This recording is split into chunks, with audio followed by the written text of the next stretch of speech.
I want this moment to be the most valuable time for you. What I'm going to do is I'm going to share with you the most succinct, direct download of all of the wisdom, all of the insight, all of the revelations that I've received and discovered over my decades of spiritual and professional journey into psychotherapy, into energy work, into every form of spiritual practice that I could find, meditation, plant medicine, etc., everything. So here it is. You are an infinite being, formless, faceless. You have a home or a center within you. And that center has nothing to do with anything in this world.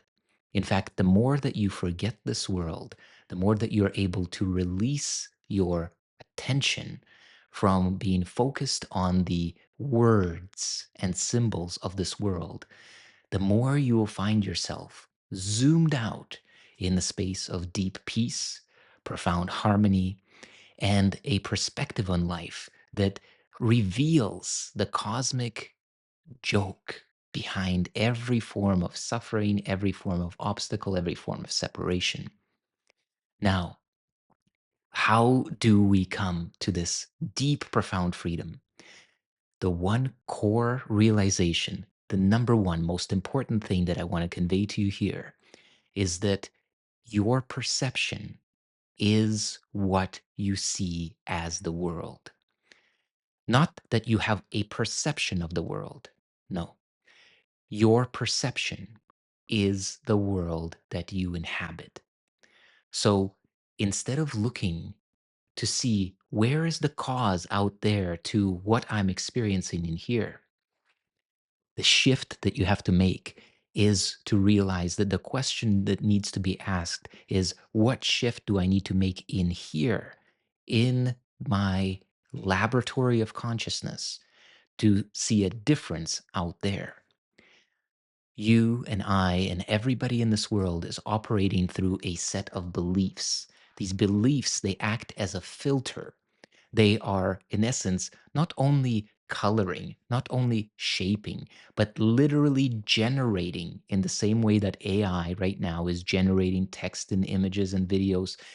Our consciousness is generating the world experience, that experience which we call the world, ourselves, and other. If we can just take this one seed of wisdom and take it in with us, it eliminates all blame. It eliminates all shame. It eliminates every form of judgment that creates this sense of separation and suffering. Because when you realize that all you see is a projection of your own imagination, now we can have true humility, true compassion, true forgiveness, because you realize once and for all that there's nothing bad coming at you from the outside. There's even nothing bad coming at you from within. It is a sleight of mind that is happening when we judge what we perceive. But when we realize that the entire field of perception is, in essence, the self, it is our essential self. Everything, every form of technology, every form of spiritual practice, every book, every teacher, every bit of nature, it is all being generated within our perception, within our consciousness. It depends on just one core stem, one root holds the entire world that you see in the way that you see it. That root, that stem, is your identity. It is who you say you are. Based on who you say you are within your consciousness. It doesn't matter if you have something written out there and it says your name and you're the manager of this company or the CEO of that. No, it is who and what you see and feel yourself and know yourself to be within, here, at the very core of your own being. And that sense that when you wake up in the morning, you're like, I know who I am. Whatever you are referencing is going to completely shape completely be the colors, the substance that is then used to generate your perception of that day, of that year, of that lifetime. And this sense of identity, it's always shifting a little bit. It's always changing, it's always morphing. And this is how you know that it is not you. It is not you by any stretch of the imagination. It is as much you as if you were going to paint a little caricature of a character here and then have that caricature interact with others, with the environment, etc. That's as much as the character that you think you are is you, which is not at all. You are, so to speak, maybe the author, we can say, of that. But even that, I would not touch. Simply recognize that identity forms perception.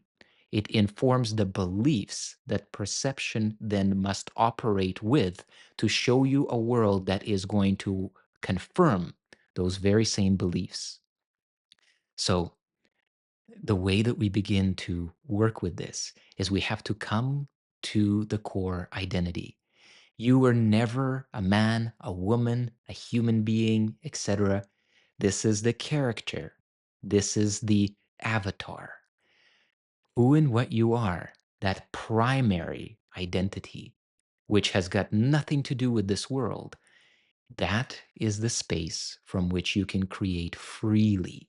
That is indeed the space in which you have zoomed out of this world into a space that, like the Christ has said in the scriptures, I am not of this world.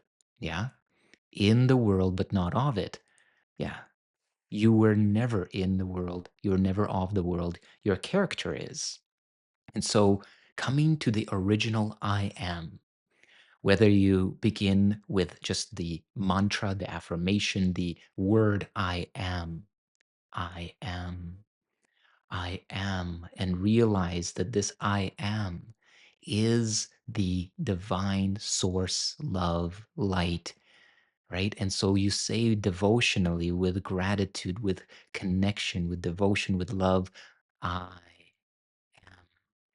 And you start to pull away from the projections, pull away from the characters in the dream matrix and begin to see, ah, yes, I'm the one witnessing it. I'm the one observing.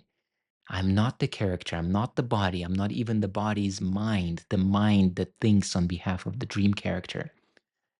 This is the most important thing to do, to realize, to pull back so that nothing is taken personally anymore. Nothing is leaving a scratch on you because you know that you are essentially playing with a doll. This is like a doll. This is like a little movie character, a little video game character. And so, as you practice in this way, zooming out, resting in stillness, the ultimate I am realization doesn't come from I am, I am, I am. It comes from your stillness.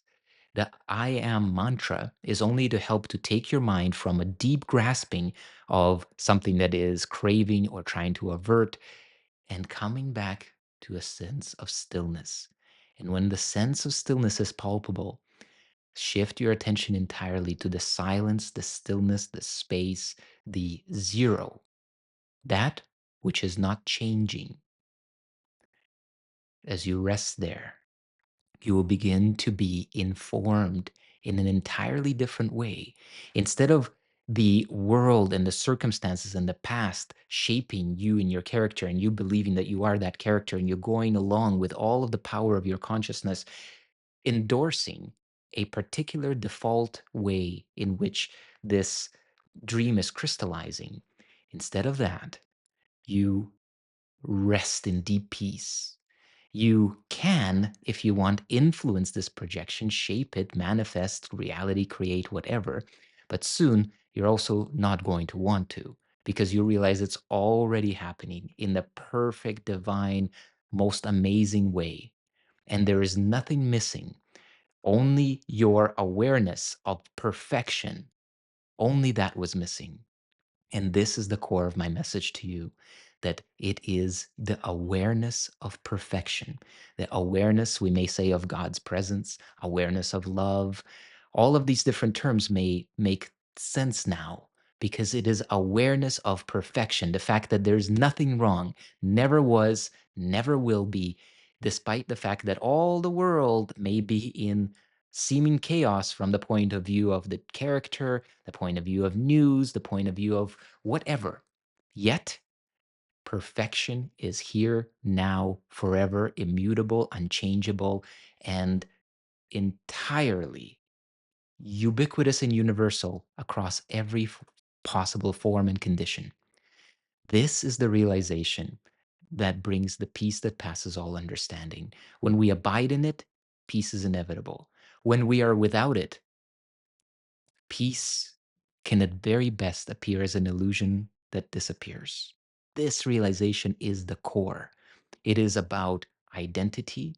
It is about awareness. It is about stillness. It is about the discernment between truth and illusion. And it is about the knowing of spiritual truth, which is that the infinite creator is everywhere present at all times, means that perfection, complete perfection, is everywhere present at all times. But let us deepen together in this realization that eliminates the need for conflict, for scarcity, for fear, for lack. Okay? Drop in the comments if this was helpful to you. Let me know how you might apply this insight. Share with the community. We are all awakening together. We are remembering together that there's just one, the one infinite creator, omniscience, omnipotence, and omnipresence. And it is here in, through, and as you, me, us. Take great care, and I'll speak with you again soon.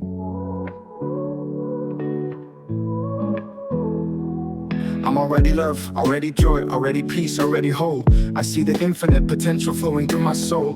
God is living my life, I'm just a witness to his plan. I surrender to the flow, I let go, I let it stand.